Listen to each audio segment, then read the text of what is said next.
तन्मुखे वितिक्षुपुः अग्निज्वालाति दुःखेन व्याकुलो निघनं गतः। तड़प तड़प कर पापी कांत हुआ, भयानक प्रेत बनकर भवन में भटकने लगा। गणिकाएं मृत देह को जमीन में वहीं गाड़कर सारा धन लेकर चली गईं।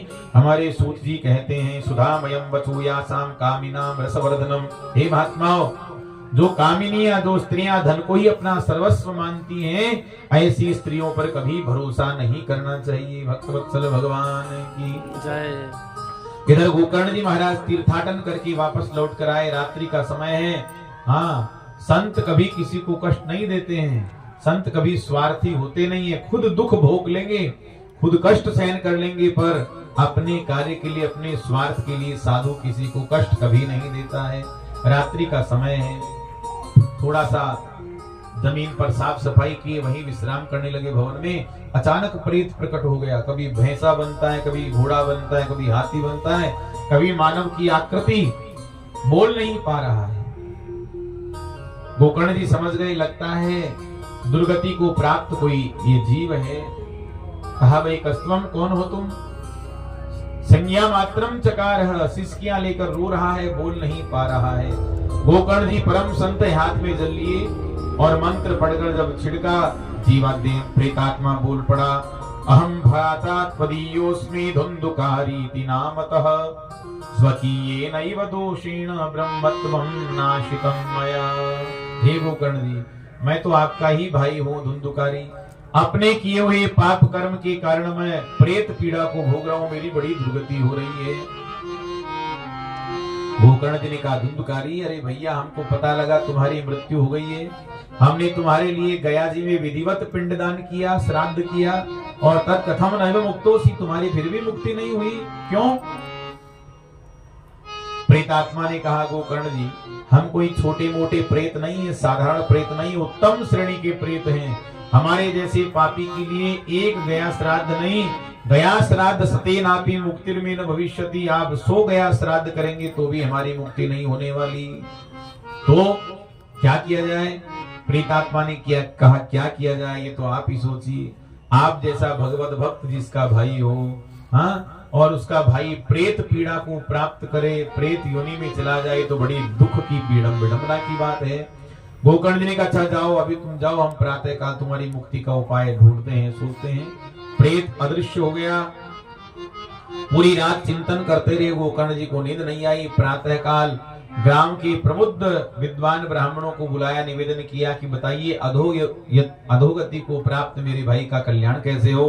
कोई समाधान नहीं दे पा रहा है। तब श्री गोकर्ण जी महाराज ने, भागवत जी में लिखा है, श्री गोकर्ण जी इतने तपस्वी थे, इतने महान संत थे कि इन्होंने गोकर्ण तंबरम चक्रे सूर्य वेगस्य वै तदा, अपने तप के प्रभाव से सूर्य के रथ की गति को स्तंभित कर दिया और प्रणाम किया।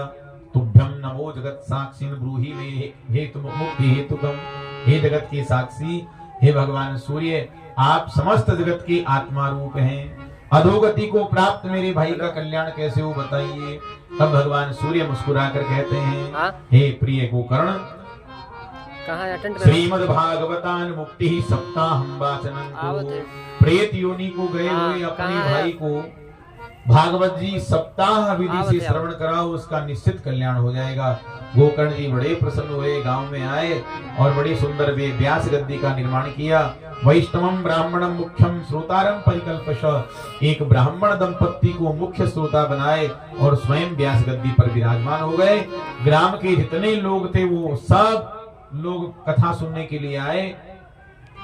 कथा का महात्मा मुक्त कंठ से श्री गोकर्ण जी ने प्रारंभ किया। प्रेत भी प्रकट हुआ। एक सप्त ग्रंथि का हरा बांस दिखाई दिया। उसकी पहली ग्रंथि में जाकर प्रेत कथामृत पान करने लगा बैठकर। प्रथम दिवस का कथा विश्राम हुआ, पहली गांठ चटक गई। दूसरे दिन का विश्राम हुआ, दूसरी गांठ चटक गई। एवं सप्त दिनेशैव सप्त ग्रंथि विवेदनम, एक एक करके 7 गांठ चटक गई। और क्या देखा श्री गोकर्ण जी ने कि धुंधुकारी जो प्रेत योनि में चला गया था, वह दिव्य रूप धरो जाता तुलसी दाम मंडितः, पीतवासा घनश्यामो मुकुटी कुंडलान्वितः। वह पीठ पीतांबर धारण किए हुए स्वर्ण के मुकुट को कुंडल को धारण करते हुए दिव्य आभा शोभा के साथ प्रकट हो गया है। उसकी दिव्य आभा शोभा को निर्निमेष नैनों से श्री गोकर्ण जी महाराज निहारते रह गए और धुंधुकारी ने भगवान की मंगलमयी कथा की मुक्त कंठ से प्रशंसा गाई। धन्या भागवती वार्ता प्रेत पीड़ा विनाशिनी सप्ताहोपि तथा धन्य कृष्ण लोक फलप्रदा। गोकर्ण जी कहते हैं कि धन्य है भागवत की कथा जिसने मेरे जैसे प्रेत को, भयानक प्रेत को भी पवित्र बना दिया। सप्ताहोपि तथा धन्य कृष्ण लोक फलप्रदा।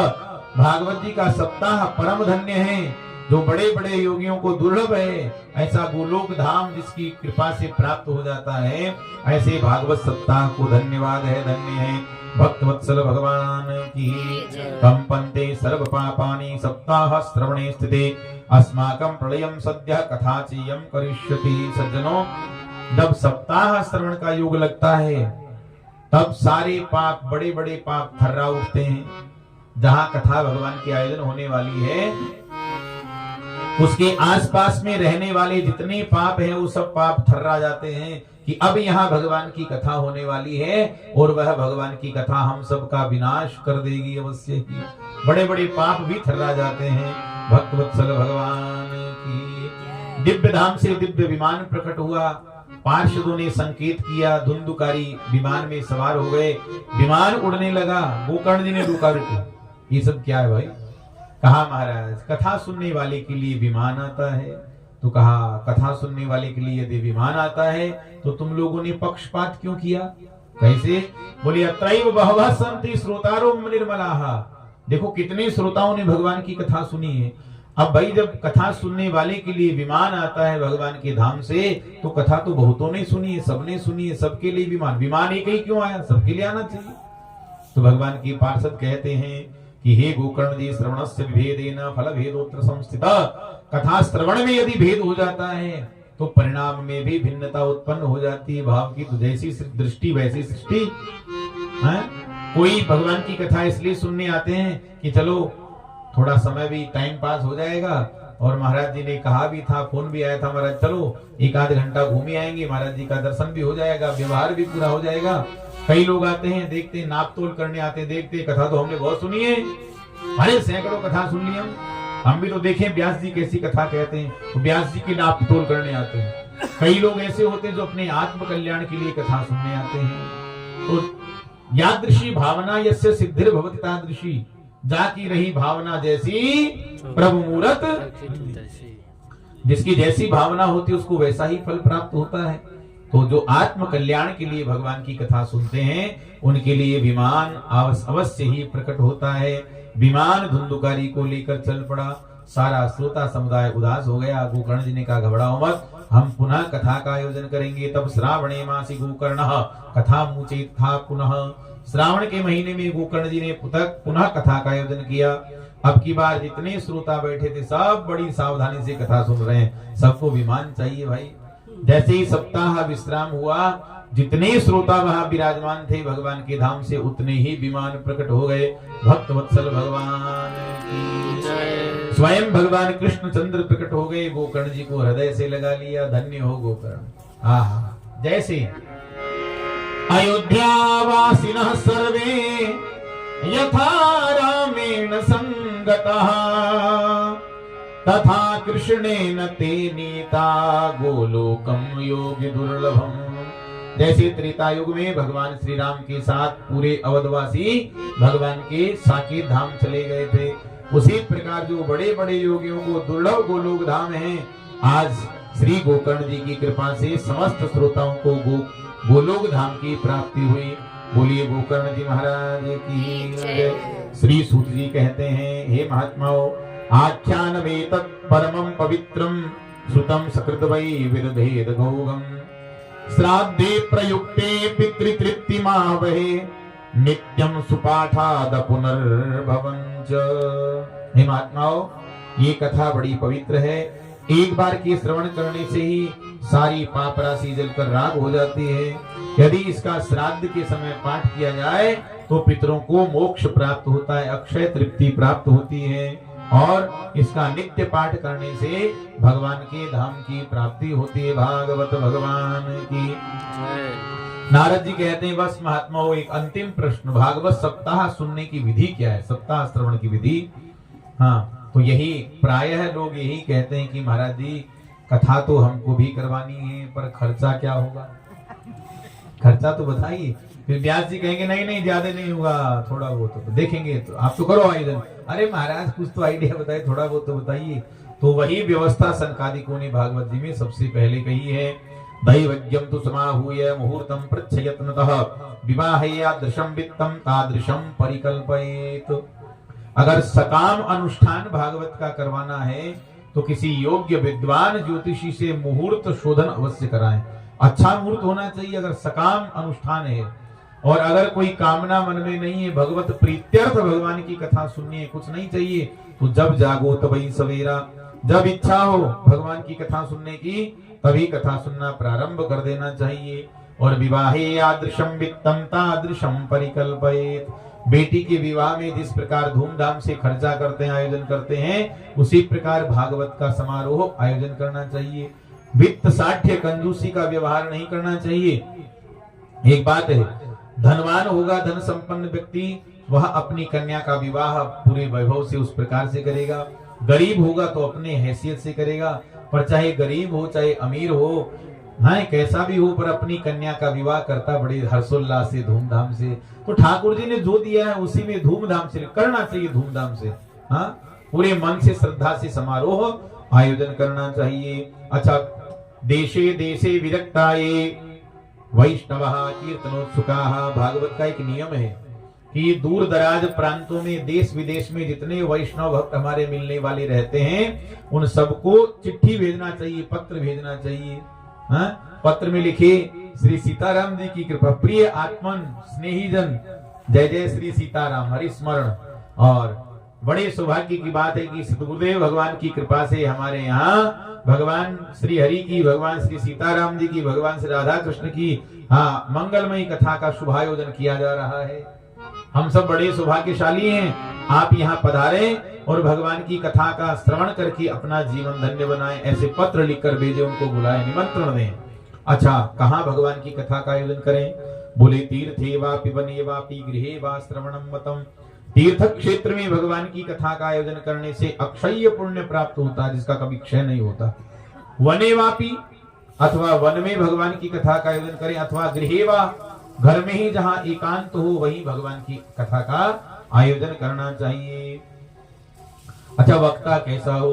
बोले विरक्तो वैष्णवो विप्रो वेद शास्त्र विशुद्धिकृत दृष्टांत कुशलो धीरो वक्ता कार्यो निष्प्रियः।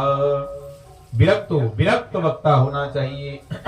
संसार के विषयों से विरक्ति हो और वैष्णव होना चाहिए। वैष्णव किसे कहते हैं? जिसके 5 संस्कार विधिवत संपन्न हो चुके हैं। श्री राम तापनी उपनिषद में वर्णन आया है। 5 संस्कार सुनिए।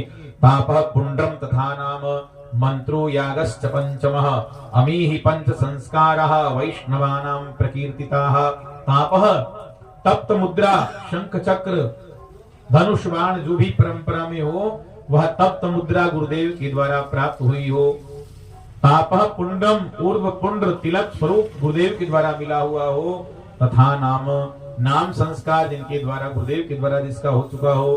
मंत्र, तारक मंत्र का उपदेश गुरुदेव के द्वारा प्राप्त हो।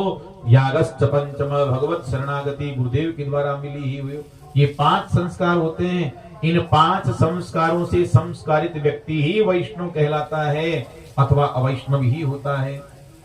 अच्छा, ऐसा नहीं कि विरक्त महात्मा की 5 संस्कार होते, नहीं। चाहे गृहस्थ हो चाहे विरक्त हो, प्रत्येक वैष्णव के 5 संस्कार होना अनिवार्य है। इस राम तापनी उपनिषद कहती है, हम नहीं कह रहे हैं।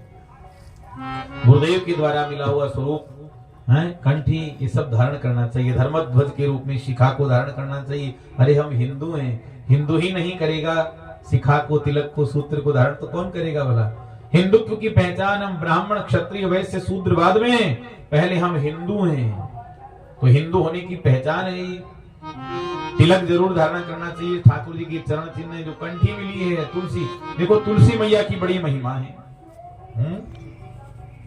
स्कंद पुराण में भगवान व्यास लिखते हैं, कियत कंठे तुलसी नास्ति तेन रामूढ़ मानसा शुनो विष्ठा समम चान्नम मदिरा च समम जलम। हाँ, मदिरा च जलम च मदिरा समम। जो व्यक्ति तुलसी मैया को धारण नहीं करता, ऐसे व्यक्ति के हाथ का छुआ हुआ जल और अन्न खाने योग्य नहीं होता। उसके हाथ का छुआ हुआ जल मदिरा के समान और उसके हाथ का छुआ हुआ अन्न विष्ठा के समान होता है। उसका